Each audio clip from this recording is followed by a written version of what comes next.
मेरे परिवार वाले सोचते थे कि मुझे एक ऑटो रिक्शा चलाना चाहिए, क्योंकि मेरे पिता रिक्शा चलाते थे। एक रूम में हम लोग रहते थे, उसी में किचन था, उसी में नहाना था, उसी में खाना बनाना, उसी में हम सभी लोग रहते थे। इसी दौरान मेरी मदर की डेथ भी हो गई।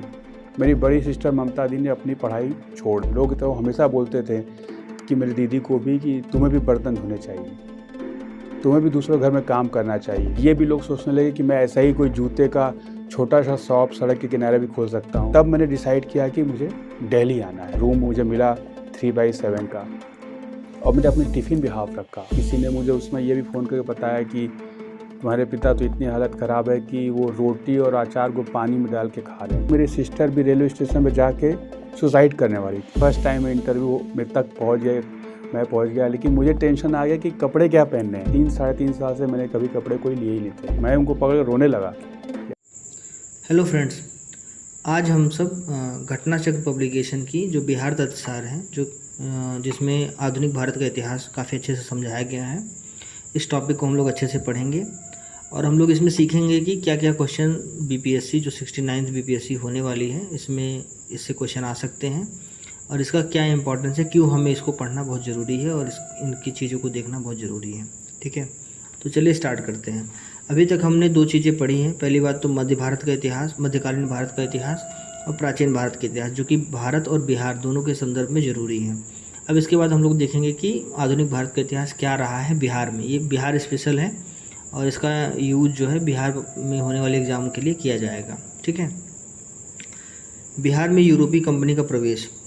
देखिए, सबसे पहले तो पटना में डचों ने 1638 में अपना व्यापार केंद्र स्थापित किया। यद्यपि बिहार लोक सेवा आयोग 1662 के विकल्प को ही सही मानता है। पटना डिस्ट्रिक्ट गजेटियर के अनुसार 1632 में पीटर मुंडी ने डच व्यापारियों को पटना में देखा था, लेकिन इनमें से डच फैक्ट्री की स्थापना का विवरण नहीं है। इग्नू के नोट्स और अन्य प्रमाणित पुस्तकों में पटना में डच फैक्ट्री की स्थापना 1638 में किया गया है। तो देखिए, जो बिहार लोक सेवा आयोग है, वो अगर ऑप्शन दिया जाए 1638 में और 1632 में, तो 1632 का ऑप्शन सही मानता है। लेकिन इतिहासकारों का अगर माने तो 1638 के आसपास ही, 1638 में ही पटना में डचों का आगमन हुआ था। वर्तमान पटना कॉलेज और कलेक्ट्रेट डचों की अफीम की कोठी हुआ करते थे। जो प्रेजेंट में जो पटना कॉलेज है और कलेक्ट्रेट है, ये कभी भी पहले के समय में डचों की कोठी हुआ करती थी। सूती वस्त्र, अफीम, नील यहाँ से निर्यात होता था। मतलब जो मेन बिजनेस था, अगर आप पूछें कि क्या था, तो सूती वस्त्र था, नील था और अफीम था, ये जो कि यहाँ से बाहर जाता था।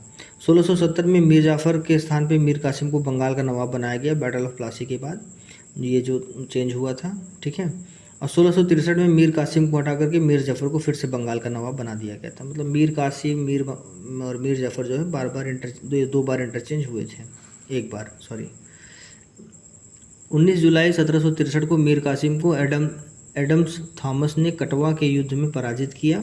इसके बाद गिरिया और उधवा नाला के युद्ध में भी वो पराजित हुआ। तो 19 जुलाई 1963 के आस में मीर कासिम एडम थॉमस से दो बार युद्ध हारे थे। पहली बार जो युद्ध हारे थे वो कटवा का युद्ध हारे थे, और दूसरी बार जो युद्ध हारे थे वो गिरिया और उधवा नाला का युद्ध हारे थे।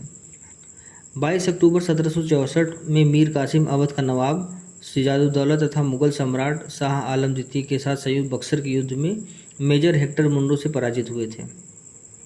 जो सबसे इम्पोर्टेंट क्वेश्चन पूछा जाता है बीपीएससी, वो ये पूछा जाता है कि बैटल ऑफ बक्सर में कौन कौन थे, कहाँ हुआ था और कौन जीता था। तो बैटल ऑफ बक्सर जो है वो संयुक्त रूप से लड़ा गया था। मीर कासिम, अवध के नवाब और मुगल सम्राट थे शाह आलम द्वितीय, इन तीनों के एक साथ मिल करके इन्होंने अंग्रेज़ों के खिलाफ ये लड़ाई लड़ी थी। और अंग्रेज़ों की तरफ से जो इनका नेतृत्व था वो मेजर हेक्टर मुनरो ने किया था। और ये युद्ध 22 अक्टूबर 1764 में लड़ा गया था और इस युद्ध का विजेता अंग्रेज ही थे। मेजर हेक्टर मुनरो ही इसमें विजेता हुए थे। उसके बाद फिर इलाहाबाद की संधि हुई थी। 12 अगस्त 1765 को इलाहाबाद की संधि के तहत मुगल सम्राट शाह आलम सेकंड को 26 लाख रुपए वार्षिक भुगतान के बदले में ईस्ट इंडिया कंपनी को बंगाल, बिहार और उड़ीसा की दीवानी प्राप्त हुई। अब इसमें यह था कि जब ये जो समझौता हुआ इलाहाबाद में, उसमें एक शर्त रखी गई, वो ये रखी गई कि दीवानी जो भी वसूली जाती है वो दीवानी जो है ब्रिटिशर्स वसूलेंगे, बदले में 26 लाख रुपए का वार्षिक भुगतान ईस्ट इंडिया कंपनी करेगी। ब्रिटिश मतलब उस समय ईस्ट इंडिया कंपनी ही थी। 1858 के बाद वो गवर्नमेंट ऑफ इंडिया एक्ट जब good government of India act आया था, उस समय ब्रिटिश ने अपनी पूरी कंप्लीट डेमोक्रेसी यहाँ पे मतलब पूरी सुपरमेसी अपनी स्टैब्लिश की थी। प्रमुख विद्रोह। क्लाइव के काल में मुंगेर और इलाहाबाद के सैनिकों ने विद्रोह किया था, जिसे श्वेत विद्रोह कहा गया था। जो सबसे पहले स्टार्टिंग रेवोल्यूशन हुआ था वो ये हुआ था कि क्लाइव के समय में अंग्रेजों सैनिकों ने, जो मुंगेर और इलाहाबाद रीजन के जो सैनिक थे, उन्होंने जो विद्रोह किया था उसे श्वेत विद्रोह कहा गया था। 1759 और 1760 में नील विद्रोह हुआ था। ठीक है, ये पूछा जाता है कि ये विद्रोह कब हुए थे, किस टाइप के विद्रोह थे। ठीक है, और ये जो डिटेल है ये घटना चक्र की बुक से ली गई है, बिहार तत्सार से। ठीक है, इसके बाद आता है वहाबी आंदोलन। इसके प्रवर्तक अब्दुल वहाब थे। भारत में इसे सैयद अहमद बरेलवी ने लोकप्रिय बनाया। पटना इसका आंदोलन का महत्वपूर्ण केंद्र है। वहाबी आंदोलन भी पूछा जाता है। तो वहाबी आंदोलन जो है इसके प्रवर्तक कौन थे? अब्दुल वहाब थे। उनके नेतृत्व में ये सारी चीज़ें हुई थी और इसे भारत में लोकप्रिय जो बनाया था सैयद अहमद बरेलवी ने इसे लोकप्रिय बनाया था। इसके बाद जो अगला आंदोलन हुआ था वो होता फराजी आंदोलन। फराजी आंदोलन हाजी शरीयतुल्लाह इसके मुख्य नेता थे और इसका केंद्र जो है पटना था। देखिए, जितने भी आंदोलन जो पटना बिहार में खास करके जिन आंदोलन का नेतृत्व हुआ है या जिन आंदोलन की भूमिका बिहार में रही है, ये दोनों चीज़ें बीपीएससी बार बार पूछता है और इस बार भी पूछेगा। ठीक है, इसका आप लोगों को खास ध्यान देना है। ब्रिटिश राज के दौरान बिहार के मुजफ्फरपुर जिले में स्थित कैदियों को पीतल का लोटा दिया गया था, परंतु 1856 में इसके स्थान पर मिट्टी के बर्तन दिए गए थे, जिसे लोटा विद्रोह भड़का। अब पहले के समय में क्या होता था कि मुजफ्फरपुर के जेल में ये स्थिति थी कि उन्हें पीतल का लोटा दिया जाता था, लेकिन फिर बाद में उन्हें चेंज करके 1856 के आसपास में उन्हें मिट्टी के बर्तन दिए जाने लगे। तो एक विद्रोह भड़का, उसका नाम था लोटा विद्रोह। हाजीपुर, तिरहुट, सारण, पूर्णिया में सोरों को इकट्ठा करने एवं तैयार करने का काम नोनिया करते थे। कंपनी राज होने से बाद में सोरे की इजारेदारी अधिक थी, फलत नोनिया चोरी व गुप्त रूप से सोरे का व्यापार करने लगे, जिससे इससे जुड़े व्यापारियों को अंग्रेजी क्रूरता का सामना करना पड़ा, जो 1770 से 1800 ईस्वी के बीच भड़के नोनिया विद्रोह का प्रमुख कारण था। अब जो नोनिया विद्रोह हुआ उसका बेसिक रीजन ये था कि कुछ एरियाज ऐसे थे जैसे हाजीपुर, तिरहुट, सारण, पूर्णिया, इस एरिया में सोरे नाम का एक पदार्थ था जिसको नोनिया इकट्ठा करते थे और इन्हीं सब चीज़ों से उनका व्यापार चलता था। आगे चल करके जब इस पर कर बढ़ा दिया गया तो नोनिया लोग इनकी चोरी करने लगे। जब नोनिया इनकी चोरी करने लगे तो फिर इस बात को लेकर के अंग्रेजों ने काफ़ी क्रूरता दिखाई। परिणाम स्वरूप क्या हुआ कि नोनिया विद्रोह भड़का, जो कि 1770 से 1800 के बीच में हुआ था। ठीक है, इसके बाद आता है कोल विद्रोह। ये 1831 से 1832 के बीच में ये विद्रोह हुआ था।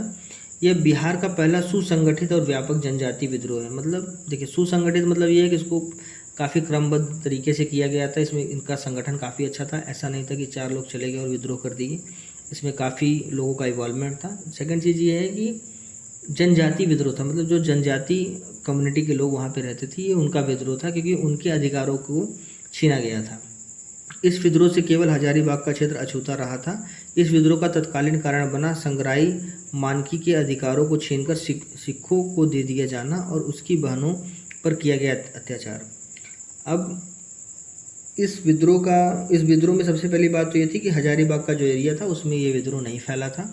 सेकंड चीज़ क्या थी कि कोल विद्रोह का तत्कालीन कारण क्या था? तत्कालीन कारण ये था कि संग्राही मानकी का जो अधिकार था उसको उनसे ले करके इन्होंने सिखों को दे दिया था अंग्रेजों ने, और उनकी बहनों के साथ अत्याचार हुआ था। ये इस बात की वजह से ये मतलब आंदोलन भड़का था।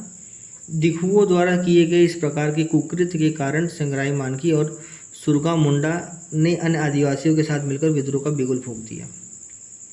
अब दिखू मतलब जो उस समय के जो थे, दिखुओं का मतलब होता है कि जो उस समय के कलेक्शन वगैरह करते थे और वहाँ पे जो अपॉइंटेड लोग थे उनके द्वारा इस तरीके का कुकृत्य यानी इस तरीके का अत्याचार किए जाने की वजह से जो ये विद्रोह था वो भड़का, और संग्राही मानकी और उनके जो साथी थे सुरगा मुंडा, इन्होंने बाकी आदिवासियों को बुला करके इसका बिगुल फूका कि नहीं, मतलब ये गलत हुआ है, ये ऐसा नहीं होना चाहिए।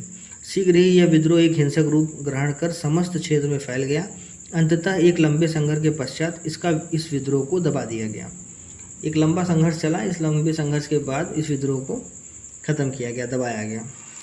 कोल विद्रोह के बाद छोटा नागपुर में शासन व्यवस्था में महत्वपूर्ण परिवर्तन किए गए। जब कोल विद्रोह हुआ तो इसके बाद छोटा नागपुर की जो शासन व्यवस्था थी उसमें काफ़ी चेंज किए गए।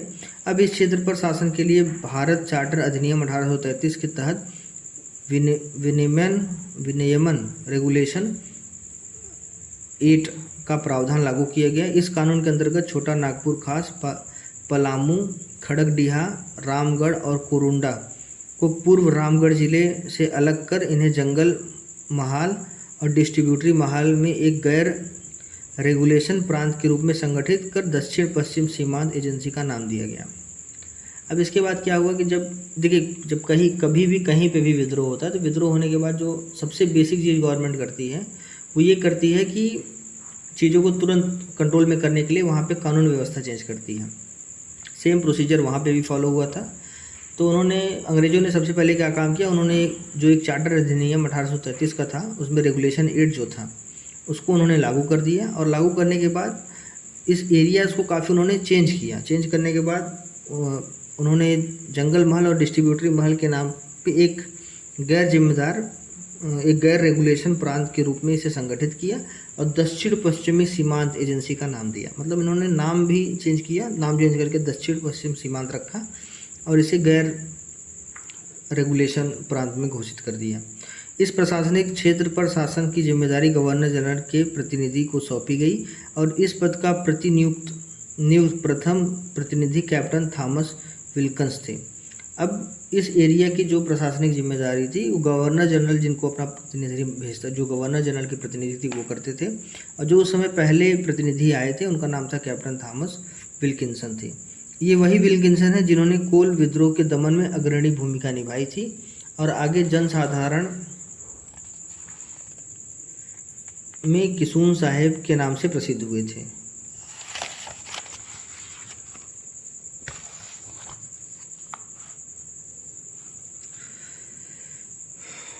आगे विल्किंस रूल बनाया जिन्हें कोल्हन क्षेत्र में 1837 में लागू किया गया था। फिर चूंकि इनकी अग्रणी भूमिका थी, इस बात से प्रेरित होकर के इन्हें इसकी जवाबदारी और जिम्मेदारी दी गई और इसकी वजह से भी क्या हुआ कि वहाँ पे जा कर के इन्होंने काफ़ी रूल्स वगैरह बनाए जो 1837 के आसपास लागू किए गए थे।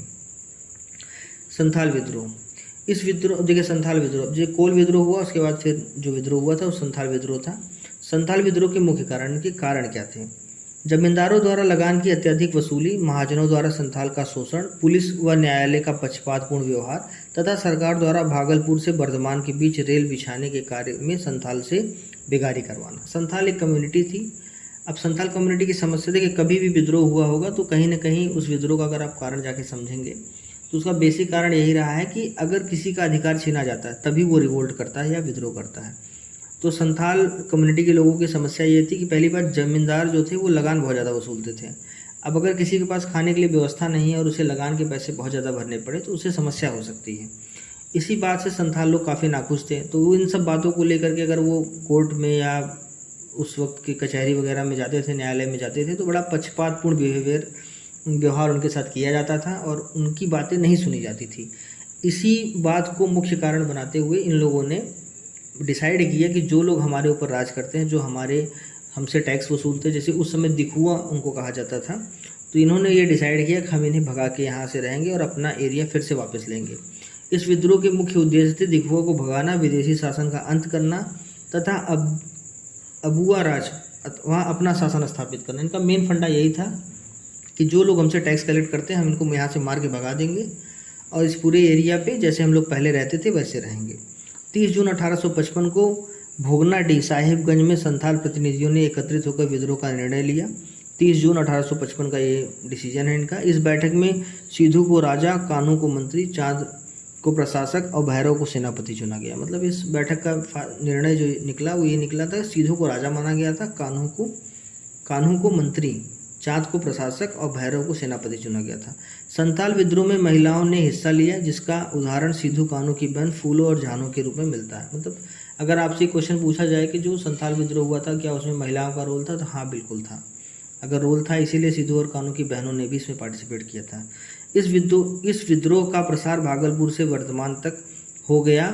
बैरहत विद्रोहियों का मुख्य केंद्र था। बैरहत वो जगह थी जहाँ पे सारे विद्रोह इकट्ठा थे। दामिनी कुओं में सिद्धू, चांद और कानू तथा भैरव ने, हजारीबाग में अर्जुन माझी और भैरव माझी ने तथा वीरभूमि में गोरा माझी ने विद्रोह का नेतृत्व किया। अब ये पूछा जाएगा कि कौन कहाँ पे थे। दामिनी कुओं में सिद्धू थे, पहली चीज़।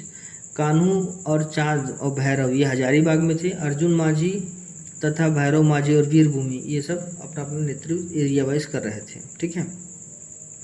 विद्रोहियों ने महाजन, दिखुओं और सरकारी भवनों को निशाना बनाया, जैसा कि पहले से फिक्स था। इस विद्रोह के प्रति सरकार ने दमनकारी रूप अपनाया और एवं अत्यधिक बर्बरता से विद्रोह और विद्रोहियों का दमन किया। सर्वप्रथम मेजर बरो को विद्रोह के दमन हेतु भेजा गया, जिन्हें पीरपैती के मैदान में संथाल ने पराजित किया। पहली बार जब मेजर बरो गए थे इनसे मुकाबला करने के लिए, तो संथालों ने इनको पराजित कर दिया था। किस मैदान में? पीरपैती के मैदान में। इसके बाद इस विद्रोह के दमन का मुख्य श्रेय कैप्टन अलेक्जेंडर को जाता है और एवं ये इस कार्य के लिए लेफ्टिनेंट थॉमसन और रीड से सहयोग प्रदान किया था। अब इसका मेन जो है वो अलेक्जेंडर को जाता है। अलेक्जेंडर की वजह से ये विद्रोह खत्म हो पाया था और उसमें जो सबसे ज़्यादा श्रेय जाता है वो जाता है, मतलब उन्होंने किनकी हेल्प ली थी? थॉमसन की हेल्प ली थी और रीड की हेल्प ली थी। कानू संघर्षों में मारा गया, फिर चांद और भैरव मारे गए। अंततः फरवरी 1856 को सिद्धू को पकड़कर बैरहत में फांसी दी गई। इस विद्रोह के पश्चात 1858 में ईस्ट इंडिया कंपनी ने अपनी प्रशासनिक व्यवस्था में बड़े पैमाने पर परिवर्तन और सुधार किए। एलियस एडम्स की रिपोर्ट के आधार पर 1855 के अधिनियम 37 के अंतर्गत दामिनी कुओं का नाम बदलकर संथाल परगना किया, जिसमें दुमका, देवघर, गोंडा और राजमहल 4 जिले थे। जैसा कि मैंने बताया कि जब कभी भी कहीं पे भी विद्रोह होता है, विद्रोह होने के बाद सबसे पहले सरकार वहाँ की प्रशासनिक व्यवस्था चेंज करती है। तो जब ये विद्रोह हुआ, तो विद्रोह होने के बाद जब विद्रोह खत्म हो गया, सभी लोगों को जो पकड़े गए उनको फांसी दी गई, बाकी लोग युद्ध में मारे गए। तो इसके बाद सरकार ने सबसे पहले क्या काम किया? वहाँ की व्यवस्था चेंज की। तो यहाँ पे जो व्यवस्था चेंज की गई उसमें क्या किया गया? 1855 के अधिनियम 37 के अंतर्गत दामिनी कुओं जो जगह का नाम था उसको चेंज करके संथाल परगना किया गया और उसमें 4 जिले और बढ़ा दिए गए। ये चारों जिले के नाम है दुमका,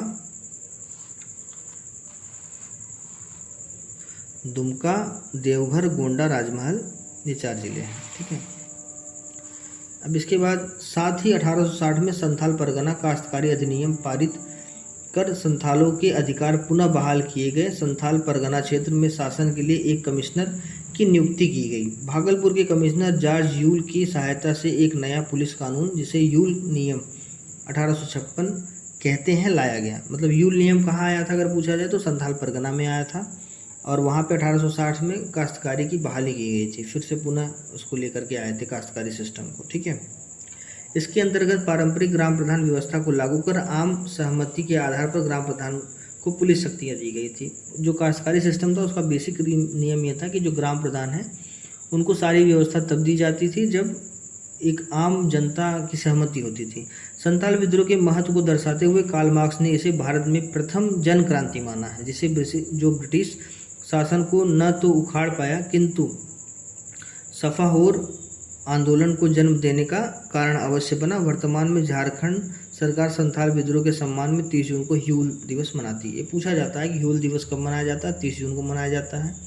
क्यों मनाया जाता है? क्योंकि संथाल विद्रोह जो हुआ था उसके सम्मान में इसे मनाया जाता है। और कार्ल मार्क्स चूँकि बहुत बड़े फिलोसफर रहे हैं सोशियोलॉजी में, तो उनका भी ये मानना था कि ये पहला जन क्रांति विद्रोह है। हालांकि इससे ब्रिटिश सरकार को तो कोई बहुत ज़्यादा फर्क नहीं पड़ेगा, लेकिन हाँ ये है कि ये आगे और सारे विद्रोह को जन्म देंगे, ऐसा उनका मानना था। इसके बाद आता है मुंडा विद्रोह। मुंडा विद्रोह बहुत ही फेमस है और उसको काफ़ी बड़े पैमाने पे इसकी चर्चा होती रही है। तो मुंडा विद्रोह बिहार में इस आंदोलन की व्यापकता को देखते हुए इसे उलगुलान या महान हलचल की संज्ञा दी जाती है। ये काफ़ी फेमस है उलगुलान। ये पूछा भी गया था एक बार यूपीएससी में 2020 या 21 में क्वेश्चन इसी पे आ गए थे। 1899 से 1900 में हुए इस आंदोलन ने दक्षिण रांची सहित अन्य क्षेत्रों को भी प्रभावित किया। चूँकि यह विद्रोह मुंडाओं का संगठित विद्रोह था, अतः इसे मुंडा विद्रोह कहा जाता है। मुंडा एक कम्युनिटी है, उस कम्युनिटी का यह संगठित विद्रोह था, इसलिए इसे मुंडा विद्रोह कहा जाता है। यह विद्रोह सामूहिक भूस्वामित्व व्यवस्था का जमींदारी भूस्वामित्व व्यवस्था में परिवर्तन के कारण घटित हुआ, जिसका चरमोत्कर्ष बिरसा के धार्मिक राजनीतिक आंदोलन के रूप में हुआ। अब देखिए क्या था कि इस जो विद्रोह था उसका मुख्य कारण यह था कि जो इनकी अपनी ज़मीनें थी उनको जमींदारी व्यवस्था में दी गई थी। तो जो मुंडा समाज के लोग थे उनको कहीं ना कहीं लगा कि हमारे अधिकारों का हनन हो रहा है। इस चीज़ को काउंटर करने के लिए उन्होंने विद्रोह किया। अब इसके जो मुख्य किरदार हैं उनके बारे में हम आगे भी जानेंगे। उनका नाम है बिरसा मुंडा। बिरसा मुंडा का जन्म 15